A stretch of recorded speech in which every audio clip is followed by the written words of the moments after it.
Bismillahirrahmanirrahim. Assalamualaikum warahmatullahi wabarakatuh. Teman-teman, kembali lagi dengan AM Course. Kali ini kita akan membahas soal KSM Fisika MA tingkat provinsi tahun 2021. Oke, teman-teman. Kita mulai dari nomor 1 ya.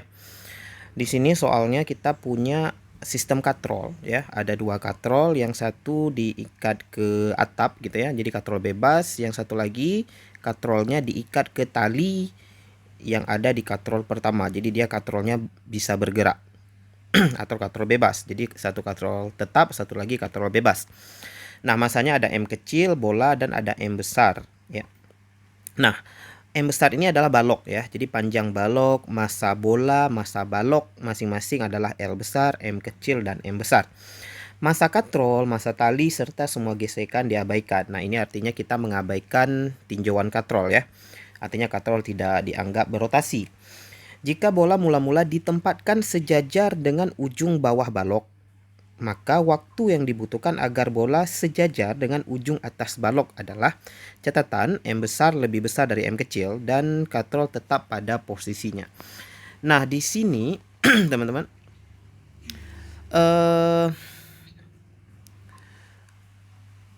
katrol oke ya. Jadi katrol yang tetap pada posisinya ini katrol yang mana? Jadi kurang jelas gitu ya. Kalau kita lihat gambarnya, yang tetap pada posisinya ini adalah katrol atas sebenarnya. Nah, katrol bawah itu dia berubah gitu ya, karena ada gerakan gitu. Tapi bisa aja ada kondisi di mana katrol bawah itu tetap diam. Gitu ya. Katrol bawah itu tetap diam kalau memenuhi syarat. Nah, masalahnya di sini M besar lebih besar dari M kecil. Gitu ya. Nah, ini udah pasti sistemnya bergerak, teman-teman. Ya, M besarnya lebih besar dari M kecil, itu sistemnya pasti bergerak. Jadi katrolnya pasti bergerak tuh. Ya, karena yang kanan itu lebih berat daripada yang kiri. Gitu ya, yang kanan lebih berat dari yang kiri, M besar lebih besar dari M kecil, maka katrolnya ini akan bergerak turun. Ya, mengikuti si M yang bergerak turun. Ya, jadi ada keanehan pada soal ini. Yang pertama, yang sebelah kanan ini, yang tanda panah, ini nggak jelas. Ya, tanda panah ini apakah F ya, atau seseorang menahan gitu dengan gaya F sehingga dia tetap ya, atau gimana gitu. Jadi ini kurang jelas soalnya ya. Itu yang pertama. Yang kedua adalah jawabannya, teman-teman. Ya, pilihan jawabannya itu kalau kita lihat tidak sesuai dengan aturan satuan ya, atau nggak sesuai satuannya tuh. Jadi kalau kita lihat ya, di jawaban, misalnya jawaban yang A, B, C, D itu sama aja. Yang A misalnya, coba lihat ya, di dalam kurung ini ada 2 tambah M. 2 tambah M ini nggak bisa nih, teman-teman. Jadi kalau mau ditambahin dengan M, itu juga harus yang bersatuan kilogram. Nah, 2 ini apa gitu ya. Jadi 2 ini konstanta ya. Dia harus bersatuan kilogram. Nah, kita harus cek nih apakah 2 ini angkanya nanti dari mana ya. Jadi ini baru bisa seandainya 2 itu muncul misalnya dari M besar gitu ya, itu bisa ya. Atau 2 itu dari perbandingan M besar dengan M kecil. Nah, itu bisa. Ya, jadi di sini ada segi keanehan dari jawabannya. Tapi bisa aja ya. Cuman dari segi sekilas kita lihat ini nggak bisa dapat 2 gitu ya angkanya gitu ya. 2 tambah M atau 4 tambah M itu, atau yang di bawahnya itu ada 2 kurang M. Ini juga nggak bisa, teman-teman. Ya, kecuali diketahui 2 ini adalah misalnya perbandingan antara si M banding M gitu. Ya. Jadi ini dari segi keanehan nih, sebelum kita cari ini udah aneh soal ini. Nah, soal ini, teman-teman, Mimin menemukan sumber aslinya ya. Jadi sumber aslinya ini dari kumpulan soal mekanika yang dibuat Prof. Yohanes Surya. Dan ini sama persis. Jadi soalnya Mimin rasa memang diambil dari sini. Kalau teman lihat gambarnya ya, gambarnya ini sama persis. Ya, lihat, perhatikan gambarnya ini sama persis. Ya, cuman di sebelah kanannya itu dihilangkan saja. Ya, di sebelah kanan yang ini itu dihilangkan. Kalau ini jelas, teman-teman. Soal yang aslinya ini jelas, sebelah kanan ini ditahan ya. Sebelah kanan itu ditahan tetap gitu ya. Sehingga M besarnya turun gitu. Nah, kalau yang soal yang ini tadi itu nggak jelas nih ya. Perhatikan, teman-teman, di sini tanda panahnya ini juga agak sedikit berbeda warnanya dengan gambar yang lain gitu ya. Jadi ini memang tambahan nih, tanda panah ke bawah itu tambahan, tapi tidak didefinisikan dengan jelas ini itu apa gitu. Ya, jadi ini harusnya jelas nih. Ya, jadi misalnya ditahan dengan gaya F ya, sehingga titik ini posisi ini tetap, itu bisa aja. Jadi posisi ini dianggap tetap gitu. Kalau kita lihat soal sebelumnya, soal yang aslinya itu posisi ini dianggap tetap gitu ya. Tetapi kalau seandainya ini misalnya ya, ini ternyata tanda panah ini adalah suatu gaya F, yang gaya F ini bisa aja lebih besar dari gaya MG yang ke bawah ini. Jadi sehingga sistemnya nanti ini naik, ini turun, itu bisa jadi gitu teman-teman ya. Atau F ini itu nilainya misalnya setengah dari MG, ini akan mempengaruhi gerakan si M ke bawah ini ya. Nah gitu, jadi banyak kemungkinannya kalau nggak jelas gini ya. Jadi kalau kita lihat soal aslinya teman-teman ya, ini kita bandingkan lagi dengan soal aslinya ya. Jadi ini suatu titik yang tetap ya, suatu titik yang tetap.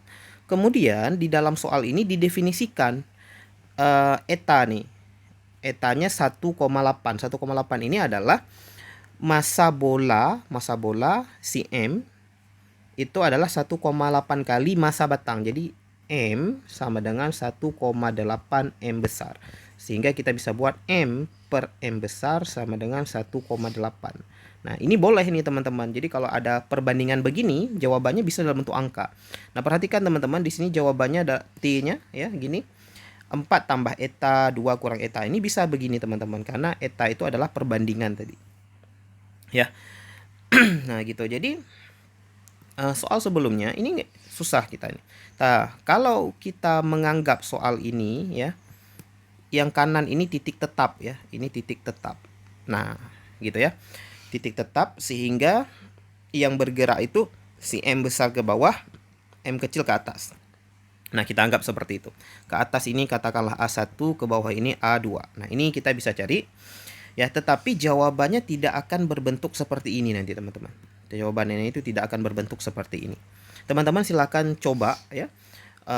Coba kerjakan ini sendiri, tapi jawabannya nggak akan bentuk seperti ini tentunya. Jadi jawabannya tetap dalam nanti teman-teman akan dapatkan jawabannya dalam M kecil, M besar gitu, L dan G gitu. Ya, jadi tidak bisa dihilangkan M besarnya ya. Seperti di sini jawabannya cuma ada M kecil, G dan L. M besarnya hilang. Ini nggak bisa teman-teman. M besar itu tetap akan muncul karena perbandingan M besar dengan M kecilnya nggak ada. Atau minimal M besarnya diketahui deh dalam bentuk angka, misalnya 2 atau 4 gitu ya. Nah, itu baru bisa dalam bentuk angka seperti ini. Kalau nggak bisa teman-teman. Ya, nah silakan teman-teman cari. Jadi saya tidak perlu membahas ini ya. Saya merasa tidak perlu membahas ini karena ini memang udah salah pilihannya. Nah, ini caranya persis sama dengan ini teman-teman. Jadi silahkan screenshot yang ini ya, biar teman-teman coba menyelesaikan sendiri ya. Jadi sama persis ya. Jadi sama persis, cuman jawabannya kalau teman-teman mau buat tidak perlu diganti dalam eta nggak apa-apa, tidak perlu diganti dalam eta ini nggak apa-apa. Teman-teman tetap buatnya dalam M kecil dan M besar aja nggak apa-apa. Ya, jadi nanti jawabannya nggak akan berbentuk seperti ini, tapi jawaban teman-teman akan dalam bentuk M kecil, M besar, L dan G gitu ya. Jadi nggak ada etanya. Nah, jadi teman-teman akan mendapatkan bentuk yang nggak akan dapat yang seperti ABCD ini. Gitu ya teman-teman ya. Oke, itu saja untuk soal nomor pertama ya. Jadi silahkan teman-teman latihan sendiri ya. Saya rasa tentu soal seperti ini udah bisa teman-teman kerjakan ya. Nanti silahkan diskusi di kolom komentar kalau ada pertanyaan atau hal-hal yang tidak jelas ya. Nah, oke baik. Selanjutnya kita akan membahas soal nomor 2. Nah, ini juga sumbernya sebenarnya sama seperti sumber yang soal nomor 1. Dari kumpulan soal mekanika yang dibuat oleh Prof. Yohanes Surya. Nah, silakan. Saya rasa teman-teman yang belajar Olimpiade ini sudah pasti punya ya, atau mungkin pembahasan dengan guru atau dengan pembimbingnya itu mungkin sudah pernah membahas yang kumpulan soal mekanika Prof. Yohanes Surya. Nah, oke. Tapi nggak apa-apa, kita bahas yang ini.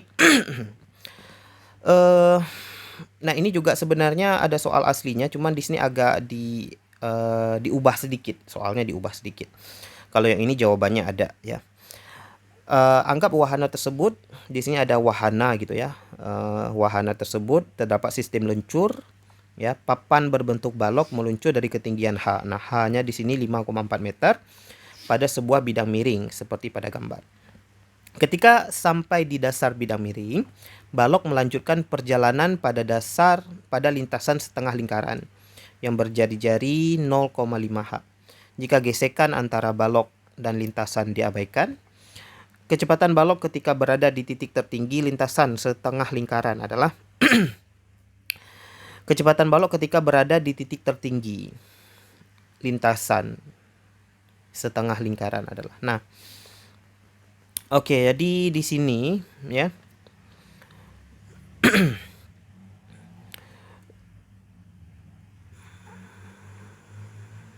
Nah, sebenarnya di sini agak rancu yang ditanya ya. Jadi yang dia tanya ini adalah kecepatan balok ketika berada di titik tertinggi lintasan setengah lingkaran ya.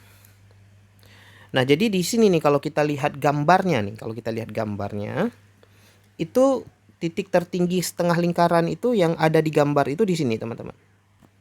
Gitu ya. Jadi yang ditanya itu harusnya kecepatan di sini. Jadi kalau kita buat di sini ketika dia meluncur ini adalah VB gitu ya.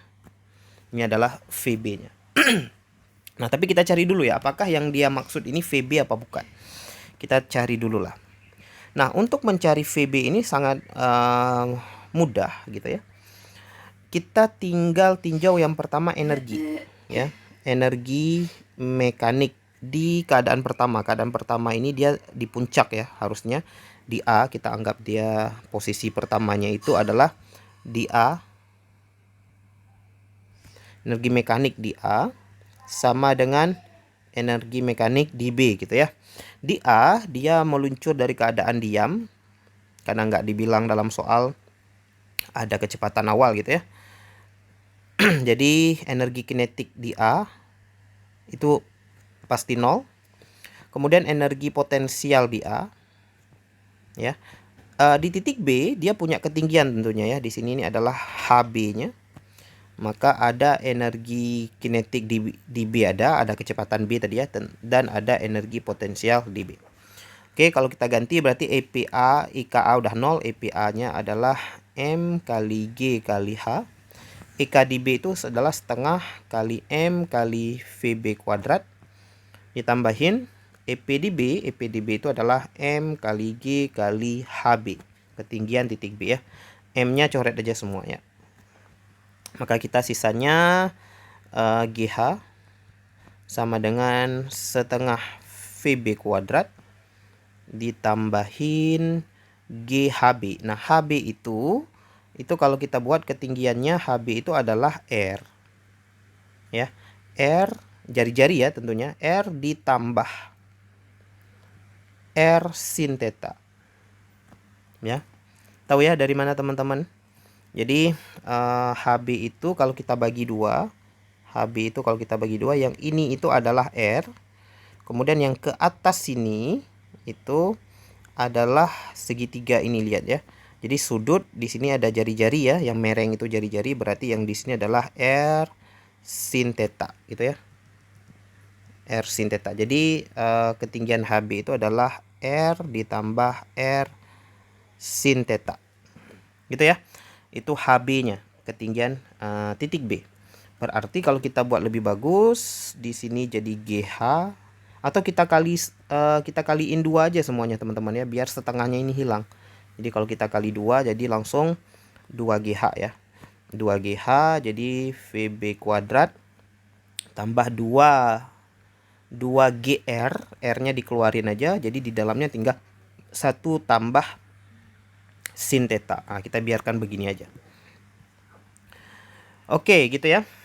Ini persamaan pertama yang kita peroleh dari energi. Nah, ingat tadi kita mau carinya VB, teman-teman. Ya. Tetapi nilai tetanya nggak ada. Ya, nilai teta itu nggak ada. Nah, nilai teta kita bisa cari dari sentripetal. Jadi ketika posisinya di B, ya posisi benda itu di B. Kalau kita gambarnya gini lah minimal ya. Posisi benda di B. Benda ini tentu mengalami gaya berat ke bawah gitu ya. Jadi di sini ada sudutnya tadi ya. Di sini sudutnya theta. Nah, di sini kalau kita uraikan mg-nya, kita uraikan ke sana tadi adalah kecepatannya, kecepatan di B tadi ya, VB. Nah, mg-nya kalau kita uraikan di sini mg cos theta, yang ke bawah sini tentu mg sin theta gitu ya. Kita uraikan mg-nya. Maka sentripetalnya ya, sigma F sentripetal sama dengan M VB kuadrat per R. Nah, di sini sebenarnya teman-teman ada gaya normal. Tapi gaya normalnya kita anggap 0 nilainya. Karena di titik tertinggi. Jadi di titik tertinggi lintasan itu dia udah hampir jatuh gitu ya. Jadi bukan hampir jatuh sih sebenarnya. Dia hampir meninggalkan lintasan. Dia akan terlepas dari lintasan. Ya, sehingga kita bisa menganggap n-nya itu 0. Jadi kita tinggal tuliskan di sini gaya sentripetalnya sisa mg sin theta karena n-nya udah hilang ya, sama dengan m VB kuadrat per R. Nah, m-nya tentu dicoret aja. Maka kita dapatkan nilai sin theta.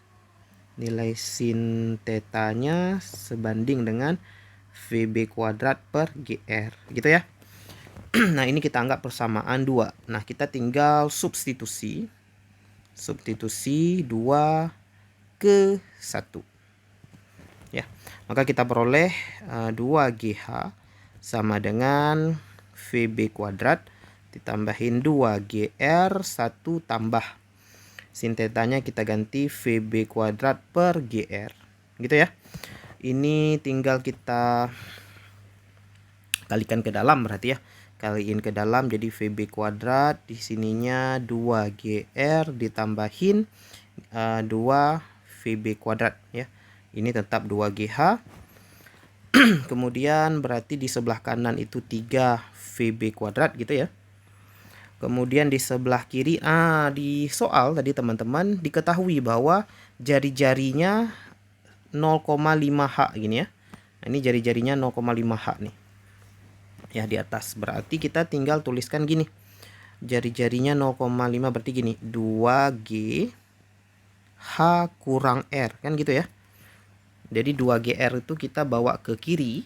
Ya, jadi kurang kan gitu ya. Cuman R-nya setengah H gitu ya. Jadi kita gantiin aja. Jadi 2G H kurang R. R-nya setengah H. Berarti 2G kali setengah H gitu ya. Karena H kurang R. Berarti tinggal 3 VB kuadrat. Nah, ini 2-nya hilang nih. Ya, 2-nya hilang. 2G dengan setengah H-nya hilang. Berarti kita dapatkan nilai VB kuadrat sama dengan GH per 3 gitu ya. Atau VB sama dengan akar GH per 3. Nah, ini ya. Ini kalau kita masukkan angkanya. Tadi H berapa sih? 5,4 ya. Jadi GH akar 5,4 kali G-nya 10 ya, gravitasi 5, berarti 5,4 kali 10 54 bagi 3 gitu ya. Oke, jadi hasilnya ini 18 ya. Nah, 18 ini masih akar ya. 18 itu adalah berapa sih? Kok jadi ini 2 kali 9 ya. 18 itu 2 kali 9 berarti 2 akar 3 harusnya gitu ya. Jadi jawabannya harusnya yang C gitu ya. Nah, ini kalau yang dia tanya kecepatan balok ketika berada pada titik tertinggi lintasan setengah lingkaran. Nah, lintasan setengah lingkaran tadi kalau kita lihat gambar bentuknya gini kan. Nah, jadi kalau terjemahan soal kita benar, nah ini berarti yang ditanyakan itu yang seperti ini. Karena yang dia tanya kecepatan balok ketika berada pada titik tertinggi lintasan setengah lingkaran. Ya. Nah, tapi teman-teman ya, ada sambungannya soal ini. Jadi bisa aja soal ini ditanyakan setelah dari titik B, dia kan punya kecepatan tuh ya. Jadi dia nggak berhenti kan di B kan. Jadi kalau kita bilang setelah dari titik B itu, ya dari titik B, dia ini kan kemudian dia terbang gitu ya. Karena udah nggak ada lintasan lagi nih, lintasannya udah keputus. Jadi dia nanti langsung meluncur ke sini dengan kecepatan awal VB dan dia menempuh gerak parabola. Nah, ini juga ada titik tertinggi parabola. Ya, jadi ada kecepatan di titik tertinggi parabola, tetapi itu bukan lagi di lintasan setengah lingkaran, itu udah melewati lintasan setengah lingkaran. Jadi seandainya yang ditanya kecepatan di titik tertinggi, ya nggak disebutkan lintasan setengah lingkarannya, maka yang dia tanya ini kemungkinan adalah kecepatan dia setelah terlepas dari titik B. Karena setelah terlepas dari titik B dia masih naik lagi tuh. Ya, masih ada titik tertinggi selain titik B gitu. Ya, tetapi di sini yang dia tanya adalah kecepatan balok ketika berada pada titik tertinggi lintasan setengah lingkaran. Ya, nah dalam soal ini lintasan setengah lingkaran yang dia maksud adalah yang B itu ya. Jadi kalau kita buat di bawah ini O, di bawahnya ini O, berarti lintasan OB ini adalah lintasan setengah lingkaran. Kalau yang dia maksudnya itu begitu. Itu ya, teman-teman. Nah, silahkan dikembangkan sendirilah. Jadi kalau pengembangannya seperti itu tadi ya. Cuman kalau yang Mimin pahami sih soalnya di sini yang dia tanya adalah kecepatan di titik B, bukan kecepatan setelah dia melewati titik B. Oke, selanjutnya kita lanjutkan soal nomor 3. Nah, di soal nomor 3 ini teman-teman, Mimin juga menemukan keanehan ya. Jadi biasanya kalau soal jawabannya itu dalam bentuk simbol, ya, jawabannya dalam bentuk simbol atau huruf seperti ini, maka harusnya simbol-simbol atau hurufnya itu diketahui atau didefinisikan di dalam soal gitu. Nah, kita lihat di sini jawabannya V ya, yang nggak salah sih yang dia tanya adalah berdasarkan informasi tersebut kecepatan partikel M pada saat menumbuk papan. Jadi partikel M ini dia turun kemudian nanti menumbuk papan gitu ya. Cuman dia turunnya tentu nggak akan terus-terusan menyentuh benda M. Nanti benda M-nya ke kiri, M ini nanti dia jatuh di suatu tempat terus parabola kemari. Jadi yang dia tanya ini kecepatan ketika numbuk papan. Nah, jawabannya dalam Vx 0 gitu ya, jawabannya dalam Vy 0 gitu ya, dalam theta. Nah, dalam soal itu tidak, dan ada T0 lagi nih. Dalam soal tidak disebutkan Vx 0 itu apa, kecepatan siapa, kecepatan saat apa, Vy 0 itu kecepatan siapa, ya, kecepatan saat apa, kemudian T0 itu waktu apa. Demikian theta juga, ya, theta itu sudut apa gitu. Jadi nggak jelas. Jadi kita nggak bisa cari ini sebenarnya kalau kita lihat soalnya gini, ya. Nah, kalau kita prediksi bisa aja gitu ya. Cuman nggak tepat juga gitu karena nggak didefinisikan. Jadi kebiasaannya yang Mimin pelajari, kalau jawabannya dalam simbol, maka simbol itu harusnya diketahui. Ya, jadi misalnya Vx 0 adalah kecepatan bola ketika berada di suatu tempat di titik B ya, di mana dia mulai meninggalkan lintasan. Kemudian theta adalah sudut ketika dia mulai meninggalkan lintasan di B. T0 adalah waktu ketika dia mulai meninggalkan lintasan. Atau T0 bahkan waktu awal dari mulai dia bergerak. Kan kita nggak tahu gitu ya. Maka kita nggak bisa cari nih kalau kayak gini soalnya. Ya, cuman kalau teman-teman mau cari dengan menganggap T0 itu waktu dari awal atau T0 itu waktu dari dia terlepas dari lintasan, nah itu silahkan gitu ya. Tapi itu jadi kita buat soal sendiri kan gitu ya. Kita menganggap soalnya begini-begini gitu. Nah, kalau orang lain menganggap berbeda ya hasilnya akan berbeda gitu. Jadi nggak mungkin kan soalnya gitu ya. Kita disuruh buat soal sendiri, menganggap sendiri, itu nggak bisa teman-teman. Ya, cuman kalau soal ini, kalau teorinya teman-teman bisa cari yang pertama bola M itu turun ke titik B, itu bisa cari dari hukum kekekalan energi mekanik, kemudian bisa cari juga dari sentripetal seperti tadi. Kemudian M besar akan ke kiri, M kecil akan ke kanan gitu ya. Jadi di situ ada hukum kekekalan momentum juga bisa teman-teman gunakan. Karena nanti M kecil ke kanan, M besar ke kiri, jadi momentum arah X itu akan kekal. Ya, kemudian teman-teman juga harus meninjau parabolanya nanti. Parabolanya harus ditinjau karena si B itu, kok si B sih, si M kecil itu jatuh dari benda M besar itu dalam bentuk parabola. Nah gitu, dia harus ada beberapa teori yang bisa digunakan untuk menyelesaikan soal ini. Ya, gabungan beberapa teori ini. Oke, gitu ya untuk penjelasan nomor 3. Kalau Mimin sendiri tidak berkenan untuk mencari soal seperti ini. Silakan kalau teman-teman mau mencari dengan asumsi-asumsi tertentu, silakan komen di bawah. Oke teman-teman, selanjutnya soal nomor 4 ya. Ini juga sama sebenarnya soal nomor 4 nih. Kalau menurut Mimin nggak ada jawabannya. Ya, cuman kita bisa cari ya. Kita bisa cari, cuman nggak ada jawabannya. Jadi nggak tahu lah ini memang Mimin yang salah ya, kurang ilmunya mungkin, atau memang soalnya memang yang buat soalnya mungkin kurang teliti gitu ya, kurang dicek. Coba kita sama-sama diskusikan ya teman-teman ya. Yang penting di sini kita diskusi, kita pelajari, yang penting ilmunya nih. Masalah jawabannya itu ya sama-sama kita cari lah ya. Nah, dalam soal ini ada dua mobil, mobil A dan mobil B, bergerak secara bersamaan melalui jalan yang sama dan berangkat dari titik awal yang sama. Jadi kan sama kayak balapan gitu teman-teman ya. Jadi ada garis startnya. Jadi ada mobil A, ada mobil B, kan gitu ya. Sama-sama jalan gitu. Cuman keadaan awal mereka itu berbeda.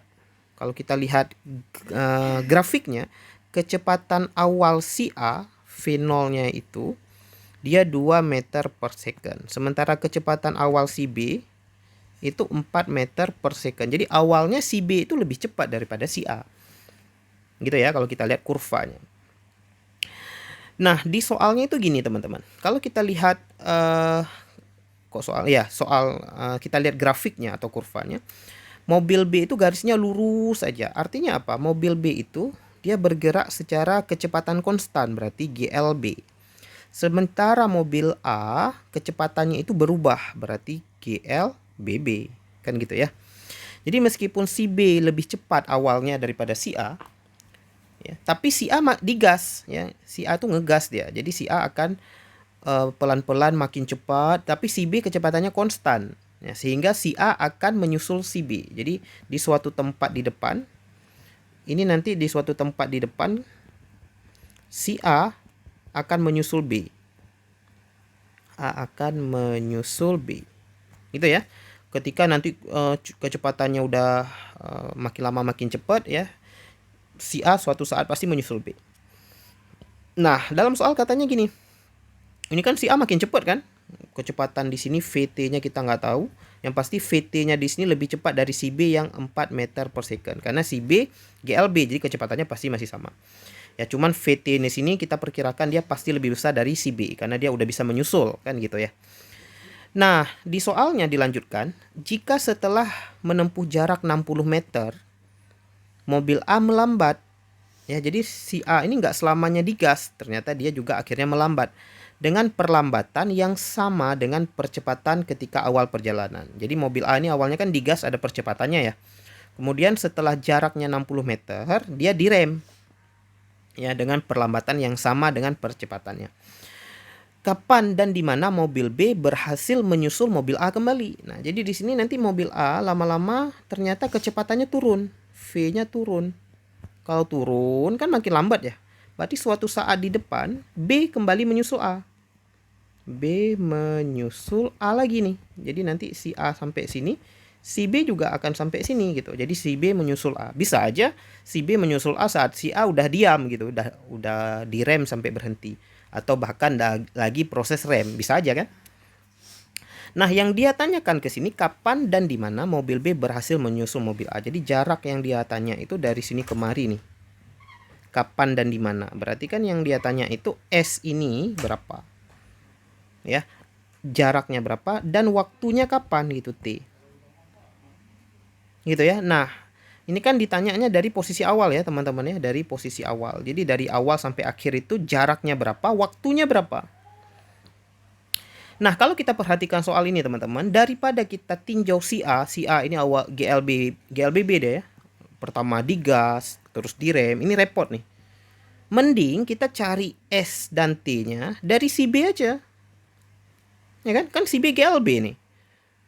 Ya, V-nya tetap 4.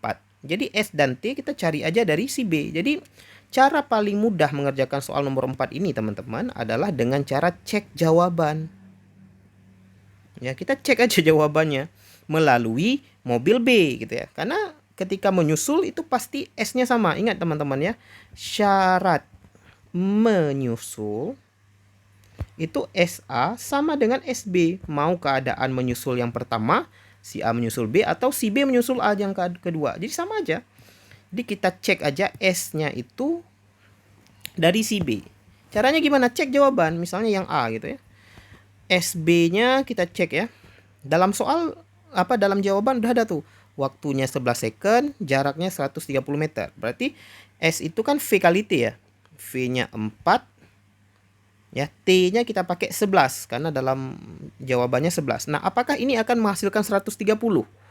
Kalau enggak berarti jawaban A salah. Gitu. Jadi ini kan dapatnya 44. Nah, ini salah berarti. Yang B gitu juga, ya. Jadi 4 dikali 21 apakah akan menghasilkan 150? Ya, tentu enggak kan, 84 cuman. Jadi yang B salah. Yang C gimana? Gitu juga. Gitu ya. Berarti 4 kali 31 ini juga enggak akan sampai 170. Yang D juga gitu nih. SB nih. Jadi 4 kali 41 ini juga enggak akan sampai 190 teman-teman. Jadi enggak ada jawaban soal ini. Teman-teman boleh cari dengan cara tadi ya, SA nanti S sama dengan SB. Boleh cari dari SA. Ya, jadi kalau kita mau dapat angka pastinya jadi berapa juga Bang yang menyusul Bang? Atau pada jarak berapa? Bisa kita cari dengan syarat begini tadi, SA sama dengan SB. Ya, jadi kita bisa dapat ya, cuman panjang ya dan nggak ada di jawaban ini. Jadi kalau ini kan kita tidak disuruh mencari sampai dapat jawaban angka pasti kan? Ingat ya, soal ini kan pilihan ganda. Artinya pilihan ganda apa? Kita disuruh milih aja nih. Artinya apa? Dari A, B, C, D, E ini ketika kita mau pilih sesuai dengan logika kita nggak ada yang benar, ya udah nggak bisa kita pilih lah. Berarti nggak ada yang benar. Ngapain kita cari sampai dapat angkanya gitu ya? Karena di sini kan kita namanya kejar-kejaran dengan waktu gitu kan. Ya, ingat teman-teman ya, jadi tidak harus mencari sampai dapat angka baru lihat pilihan jawaban.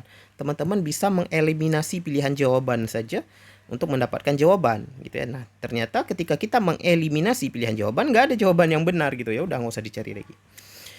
Oke, gitu ya teman-teman ya. Nah, silakan karena Mimin sendiri udah pernah cari soal ini ya, sampai dapat angkanya, sampai dapat waktunya berapa, jaraknya berapa, cuman Mimin lupa angkanya. Ya, cuman nggak ada di pilihan jawaban gitu ya. Ternyata ketika kita cek pilihan jawaban memang nggak ada yang benar gitu.